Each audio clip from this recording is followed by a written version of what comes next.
to another episode of Quake and Bake. Today I'm going to be baking Binding of Isaac cake pops in celebration of the new Binding of Isaac DLC. We're going to use my super cool mixer. This is the first time I'm ever using it. Oh wait, no, don't break it, don't break it. Yay!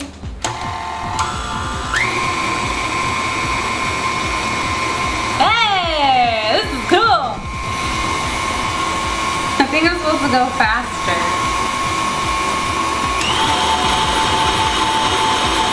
Okay, so now that we have our cake mix all mixed, I don't want to make a mess here, but we're gonna go ahead and pour it into our pan and we're going to let it bake. Alright, so while our cake pops are cooling in the fridge, we're going to attempt, and I say attempt, this is my first time doing it. We're gonna make some glass sugar, or sugar glass is what it's called. So what you're gonna need is white sugar, 2 cups of water, some corn syrup, cream of tartar, a candy thermometer, a mixing pan, and a spoon. And of course an oven, or to heat up the candy. I don't know what it's called. Brain fart. Stove? Stove. Alright, so the first thing we're gonna do is we're going to set our stove to low. If you put it too high, the sugar candy will actually, or glass candy will caramelize. So you want to keep it on low. So we're going to add all of our ingredients. So 2 cups of water,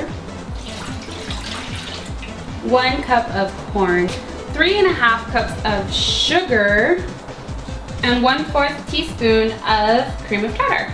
What you're gonna do is you're going to mix this. So your heat is on low and we have our candy thermometer handy. And what we want to do is we want to get this up to the hard crack point, which is Ruby. Ruby wants to be in the show. We're gonna heat this up to about 290 to 300 degrees Fahrenheit. The next step you guys need to do is get some Pam, and we're gonna get our cookie sheet prepared. So we're gonna spray this cookie sheet with some Pam, but don't spray it too much because then your glass will taste like Pam. So let's go ahead and spray it evenly. I don't think that was too bad. Okay, so I'm gonna go get the sugar glass and hopefully not burn my hands off. So with this part, be very, very careful. What the brown? That's too brown. So you're just gonna go ahead and pour it on. It should be clear. It should not be brown like this. Dang it. Alright, so I decided to redo the sugar glass because it was very disastrous. So this is what it's supposed to look like. We're doing it, guys, we're doing it. Yummy. Alright, so we finished our sugar glass. One batch that I took off the stove earlier came out good and the other half started to caramelize a little bit. But it's better than it was before. So I'm going to let these cool, and while these are cooling, I have my cake pops ready to go. They were in the fridge cooling, and I went ahead and put the sticks on the top of them. So now, I didn't even tell you guys what we're going to be making today. In celebration of the Binding of Isaac DLC, we are going to be making the Binding of Isaac cake pops, but we're not going to be doing Isaac himself. You could do Isaac himself out of these cake pops and just have little Isaac heads, but I decided I wanted to do something that had to do with the DLC, so we are going to be creating the beggar.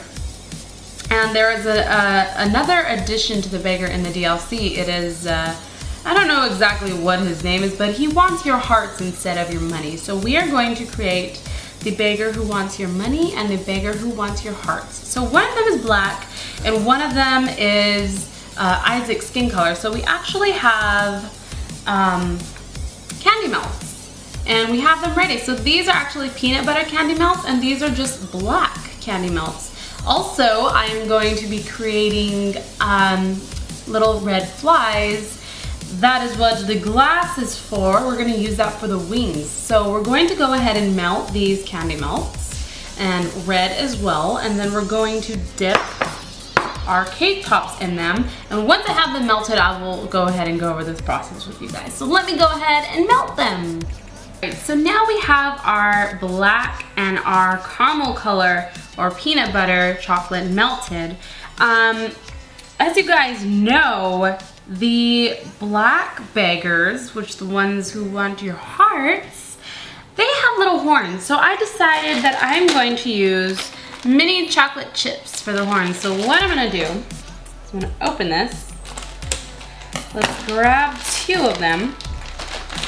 And this is what we're going to do. We're gonna use the black chocolate, and I'm gonna just use a stick that I had left over. And let's just grab one of these.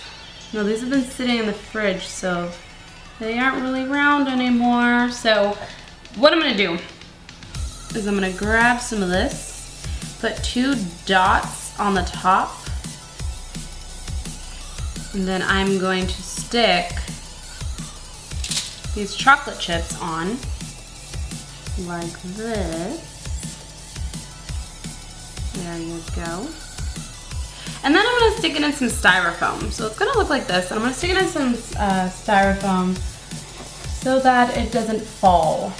So let's go ahead and attempt to dip this. Hopefully it works. If not, we can use our spoon to help us. So let's just twist it in there. There we go. Working. Slide it off. Get off.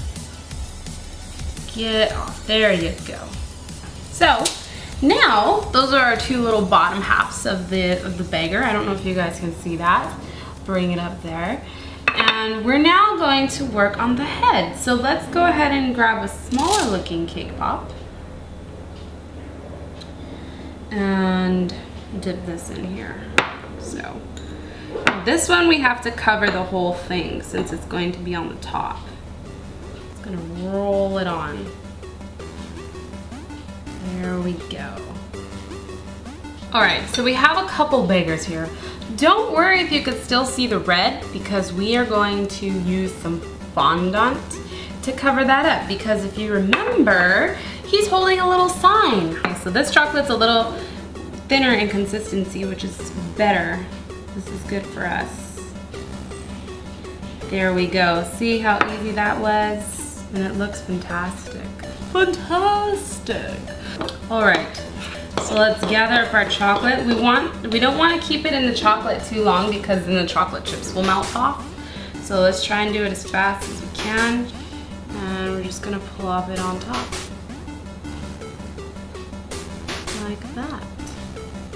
All right, so we have our fondant. We only need a little bit for this, so I'm gonna go ahead and open it. And what you're going to need is a rolling pin and something to roll, a flat surface to roll your fondant on. And you're also going to need, let me grab them, these are edible colored markers that you can draw on, specifically the black and the red for the heart and the scent. So let's get our fondant out. We don't need a lot for this. Draw our little scent thing on. It may be a good idea to leave it on the actual cutting board because my hands are emitting some heat. Place it on our beggar. So where's the front? This side looks good. Let's put it right here. So just plop it on like so. It's very sticky, so it sticks. See? There he is. You already have your black melted chocolate here from your candy melts. So what you can do is just grab a cake pop stick or a toothpick. What we're going to do is we're going to dip it in the chocolate, and we're going to make little dots. So here's a dot for his eye, and another dot for his eye, and a sad face. Alright, so I told you guys I was also going to make red flies. So I have my cake pops already ready here. 3 little red flies. But hey, they don't have wings. What I'm gonna do is just, I'm gonna stab it. And we're just gonna use the shards, whatever it gives us, and we're just gonna stick them in there. So let's stab. Stab. Stab. It's moving. Oh, the whole shard is moving. Oh, check it out, guys. We got a little piece here. What, I'm gonna make a slit with my knife first. Where this is gonna go. I'm gonna put it in there. And let's actually stick it in. There we go. One wing down. So there you guys have it. We have the beggar, the devil beggar, and angry flies all in one episode. If you guys enjoyed this episode, be sure to leave a like and leave a comment below on what you would like me to bake next. I hope you guys found this helpful, and I hope you guys enjoyed this as much as I did. Thank you guys so much for watching. I am Cupquake, and I will see